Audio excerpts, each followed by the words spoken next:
আজ কেন্দ্রীয় বাজেট পেশ করা হয়েছে। এই বাজেটে আপনার কি উপকার হলো, আপনার কোন জিনিসটা কাজে আসবে, কোন জিনিসের দাম কমলো, কোন জিনিসের দাম বাড়লো, পশ্চিমবঙ্গ কি পেল এই বাজেটে, এছাড়াও বাজেটে কি কি বড় বিষয় ঘোষণা করা হয়েছে, অর্থাৎ সাধারণ মানুষদের কোন জিনিসগুলো কাজে লাগবে, আজকের এই ভিডিওতে আমরা আলোচনা করব। তো অবশ্যই কিন্তু ভিডিওটি আপনাদের উপকার আসবে, শেষ পর্যন্ত ভিডিওটি দেখতে থাকুন। বেশি বেশি করে বন্ধুদেরকে ভিডিওটা শেয়ার করে দিবেন, সকলেই যাতে খবরটি জানতে পারে। আর চ্যানেলে নতুন হলে এই ধরনের খবরের আপডেট পেতে চ্যানেলটিকে সাবস্ক্রাইব করে রাখবেন। ফেসবুক থেকে যারা ভিডিওটিকে দেখছেন অবশ্যই কিন্তু পেজটি ফলো করে রাখতে ভুলবেন না। চলুন আমাদেরকে আমি মোবাইল স্ক্রিনে পরপর বিষয়গুলো আলোচনা করে দিচ্ছি।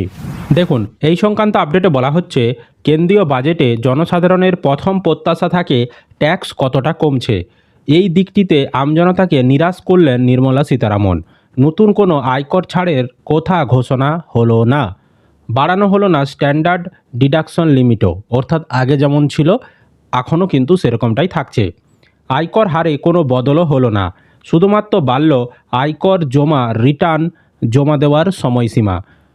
প্রবাসী ভারতীয়দের স্থাবর সম্পত্তি বিক্রির উপর টিডিএস আবাসিক ক্রেতার মাধ্যমে কাটা হবে বলে ঘোষণা নির্মলার। বিদেশে পড়াশোনার ক্ষেত্রেও কমছে টিসিএস। শিক্ষা ও স্বাস্থ্যে টিসিএসের হার 5% থেকে কমে হচ্ছে 2%। ছোটোখাটো কর যারা ফাঁকি দেবেন তাদের জেল হবে না, শুধু 10% অতিরিক্ত জরিমানা দিলেই মুক্তি মিলবে। মোট 17টি ক্যান্সারের ওষুধের দাম কমানো হচ্ছে, পাশাপাশি আরও 7টি বিরল রোগের চিকিৎসার ওষুধের দামও কমানো হচ্ছে।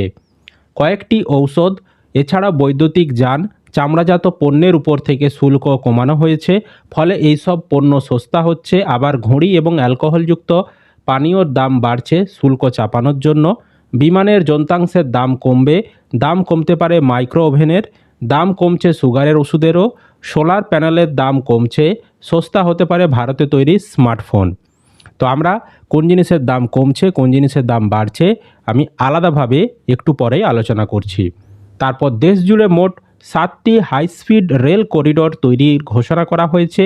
এর ফলে দেশে বুলেট ট্রেনের মতো ট্রেনের চলাচল বাড়বে বলে মনে করা হচ্ছে। ডানকুনি থেকে সুরত পর্যন্ত হচ্ছে ফ্রেট করিডোর।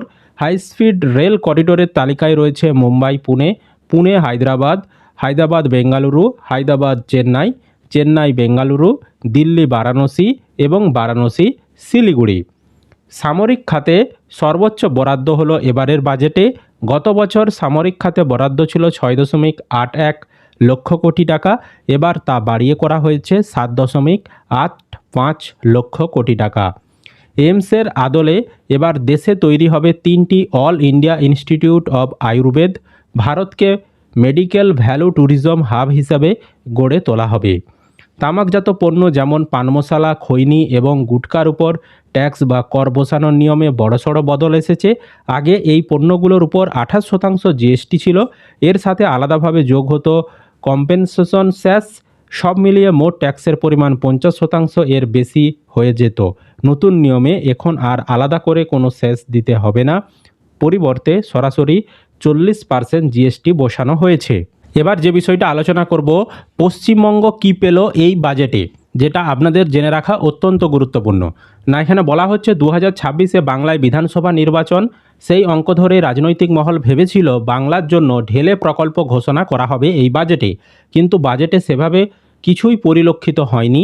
সেই অর্থে দেখতে গেলে গত বাজেটে ভোটমুখী বিহার এবং অন্ধ্রপ্রদেশকে ঢেলে প্রকল্প দিয়েছিল কেন্দ্রীয় সরকার। জোট সঙ্গীকে নিয়ে বিপুল ভোটে জয় পেয়েছিল বিজেপি।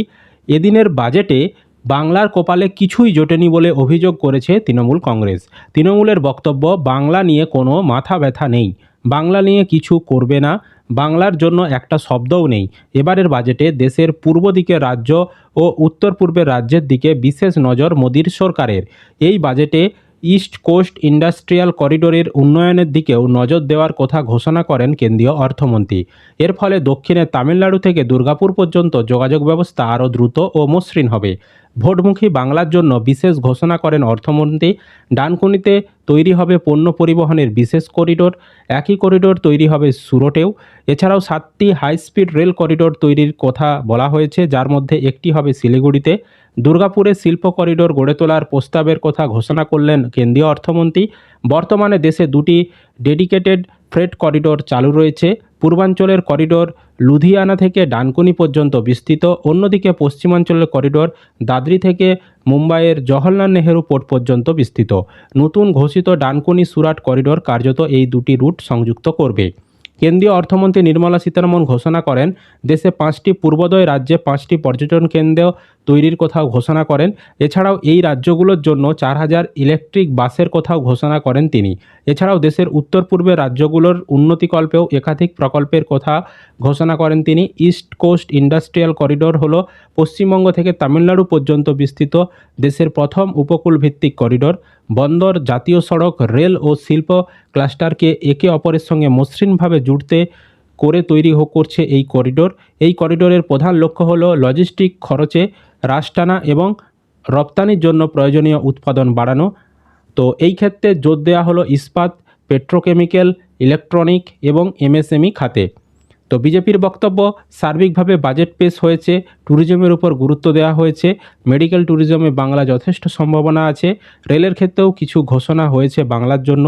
শিলিগুড়ি থেকে হাই স্পিড ট্রেন, ডানকুনি থেকে ফ্রেট করিডোর। রাজনৈতিক মহলের মতে এবার বাংলার বিধানসভা নির্বাচন, সেক্ষেত্রে এই বাজেটে বাংলার জন্য বিশেষ কিছু প্রকল্প বরাদ্দ ঘোষণা করা হতে পারত, কিন্তু এবার বাংলা কিন্তু তা পায়নি। প্রশ্ন উঠতে শুরু করেছে, বিহারে জয়ের বিরাট সম্ভাবনা ছিল বলে উজাড় করে দিয়েছিল কেন্দ্রীয় বাজেটে, তাহলে বাংলায় কি এবারও তেমন কোনো সম্ভাবনা নেই? তাই কি কেন্দ্র সরকার সেরকম বাংলার জন্য বরাদ্দ করলো না? এটা কিন্তু প্রশ্ন থেকেই যাচ্ছে। এবার সংক্ষেপে দেখে নিন এবারের বাজেটে প্রকাশিত হওয়ার পর, বাজেট ঘোষণা হওয়ার পর কোন কোন জিনিস সস্তা, কোন কোন জিনিস দামি হচ্ছে এই বাজেটের প্রভাবে। প্রথমে আলোচনা করব সস্তা হচ্ছে কোন কোন জিনিস। না, ডায়াবেটিক যে ওষুধ রয়েছে, ইনসুলিন এবং অন্যান্য প্রয়োজনীয় ওষুধের দাম এগুলো কমবে। তারপর ওয়াশিং মেশিন, গৃহস্থালির যে প্রয়োজনীয় ওয়াশিং মেশিন তার দাম কমানো হবে। মাইক্রো ওভেন, রান্নাঘরে এটা প্রয়োজন হয়, তো খাবার গরম করতে কাজে লাগে, এই যন্ত্রের দামও কমানো হবে। ক্যান্সারের ওষুধ, তারও দাম কমানো হবে। সোলার প্যানেল, সূর্যের আলোতে যেগুলো ইলেকট্রিক আপনার বাড়িতে সাপ্লাই দেয়, সেই সোলার প্যানেলের দাম কমানো হবে। এছাড়াও কিন্তু শিল্পক্ষেত্রে ব্যবহৃত নির্দিষ্ট কাঁচামাল ও যন্ত্রাংশের দাম কমবে। এছাড়াও জুতো ও চামড়াজাত পণ্য, এর দাম কমানো হবে। এছাড়া বায়োগ্যাস যেটা জ্বালানি হিসেবে ব্যবহার করা হয় সেইটা সস্তা হবে। এছাড়াও সিমেন্ট, বাড়ি তৈরির জন্য যে সিমেন্ট লাগে সেই সিমেন্টের দামও কিন্তু কমানো হবে। আর কোন কোন জিনিসের দাম বাড়তে চলেছে এই বাজেটের ফলে? না, খনিজ পদার্থ যেমন কয়লা ও লোহার মতো প্রয়োজনীয় খনিজ পদার্থের দাম বাড়তে পারে, যা বিভিন্ন শিল্পে প্রভাব ফেলবে। এছাড়াও সিগারেট, স্বাস্থ্যের জন্য ক্ষতিকর তামাকজাত পণ্যের উপর কর বৃদ্ধি হওয়ার জন্য সিগারেটের দামও কিন্তু বাড়তে চলেছে। এছাড়াও মদের উপর অতিরিক্ত শুল্ক আরোপ করা হয়েছে, ফলে এর দামও উল্লেখযোগ্যভাবে বাড়তে চলেছে। তো এই ছিল মোটামুটি বাজেটের সারসংক্ষেপ। তো আরও অন্যান্য কিছু ছোট বড় ঘোষণা করা হয়েছে, আমি আপনাদেরকে সংক্ষেপে মেন বিষয়গুলো আলোচনা করলাম। তো এই বাজেট আপনাদের কেমন লাগলো অবশ্যই কিন্তু সেটা কমেন্ট করে জানিয়ে দেবেন। আর ভিডিও ভালো লাগলে অবশ্যই কিন্তু একটি লাইক করবেন, বন্ধুদেরকে ভিডিওটা বেশি বেশি করে শেয়ারের সাথে সাথে চ্যানেলে নতুন হলে এই ধরনের খবরের আপডেট পেতে চ্যানেলটিকে সাবস্ক্রাইব করতে ভুলবেন না।